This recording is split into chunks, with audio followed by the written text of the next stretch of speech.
He doesn't have a way to get down. He doesn't have a way to retreat back up. And in many of these buildings, you can't break the glass because it's preventative. They don't want you to break it or you fall out of the building, right?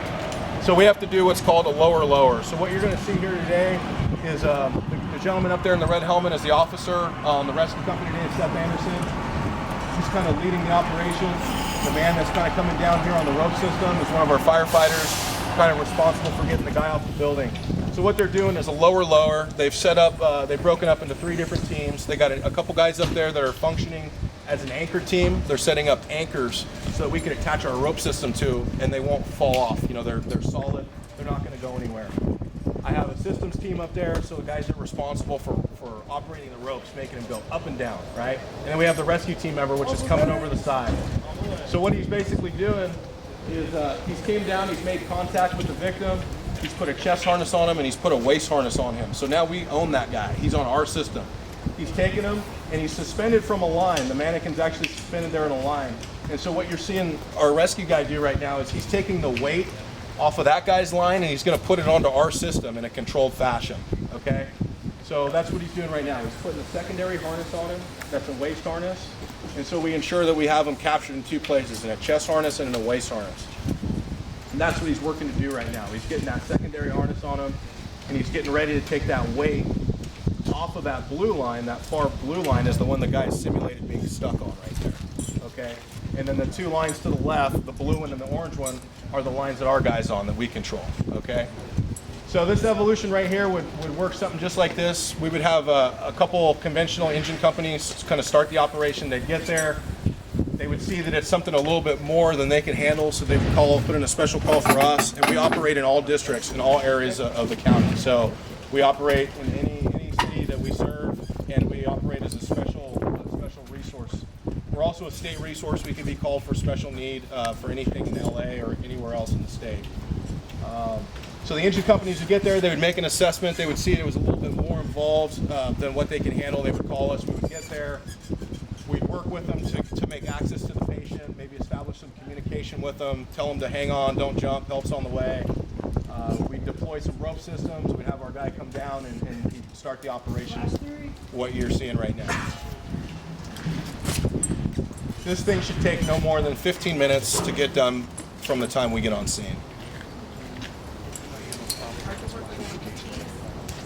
Yeah, so one of the guys kind of wanted to touch on it is the training level. We have being a special unit, we get a lot of special training. A lot of these guys go to special schools. I'm getting on an airplane tomorrow. I'm going to New Mexico to do training. So a lot of the members, seek out their training, and we have to send them to certain classes to get the specialty training on stuff like this. So again, about 10-15 minutes to get something like this done. They've already started. He's got the harness on the red one secured. That's the topside chest harness. He's got the waist harness secured, and he's getting ready to go ahead and take the weight off of that blue line he's on, transfer it onto our system, and the guys from on top are going to lower him down. We call that a lower operation. If the person starts to struggle, perhaps from anxiety or stress or something, I'm assuming you have some sort of process or what actions would you do? Exactly. What we like to do before we make contact, we call this contact, we make a soft contact above them about 5-10 feet. Don't jump. Are you injured? We're gonna help you out. Don't move. Are you by yourself? Is there anybody else with you that we don't see? And then after we establish that contact, that soft contact, we'll make hard contact where we actually put hands on and we start the rescue process. So. But if they're struggling as you're rescuing? Yeah. Well, we just control them the best we can. So. When's the last time you had to do this? We do it in training all the time. We just had a regional training called Urban Shield that we hosted out in Dublin or Livermore, and we hosted that. And we had special units from all around the state and the country participating in that competition. And so we do it in training all the time. Again, these are like high risk, low frequency things. You can think about Manhattan. They probably get 1 or 2 of these a year, 3 a year.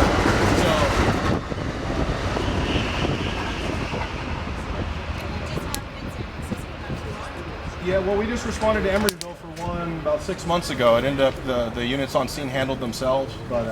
Is that the gal on the freeway over ramp? That was a different one. That was a different one. So right now our guy's got control of the victim. He's in 2 harnesses. He was disconnected from the line up above. We're making his way down. He's controlling the descent on the building, walking him down.